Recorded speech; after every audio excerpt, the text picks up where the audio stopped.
মনে রাখবেন, রমজানকে যে কদর করে না, রমজানেও যে গুনাহ করে, রমজানেও যে জাহান্নাম থেকে বাঁচার চেষ্টা করে না, রমজানেও যে জান্নাতের আমল করার চেষ্টা করে না, ভাই আমার, ছেলেরা আমার, বাবা আমার, পর্দার আড়ালের মা বোন আমার, সবাইকে এই শেষ কথা বলি। আল্লাহ রসুল বলছে, জিব্রাইল আইসা রমজানের শেষ দিন নবীজিকে আইসা বলে গেছে, ইয়া রসুল আল্লাহ, এত বড় রমজান পেল, ইফতার, সাহারি, তারাবি, এতেকাফ, শবে কদর, প্রতি ঘন্টা মিনিটে এত মাফ নেওয়ার সুযোগ থাকার পরেও যেই নাফরমান জাহান্নাম থেকে বাঁচার চেষ্টা করে নাই, গুনাহ থেকে আল্লাহর কাছে মাফ নেয় নাই, জান্নাতের জরুর আশা পূর্ণ করতে পারে নাই, আমল করতে পারে নাই, খোদার কসম নবীজি বলছে,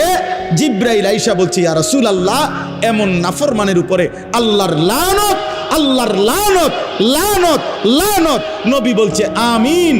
আমিন। মানে নবী বলছে, হ জিব্রাইল, আমিও বললাম আল্লাহ এমন লানত আপনি কবুল করেন এই নাফরমান উম্মতের উপরে, আমি নবীরও লানত।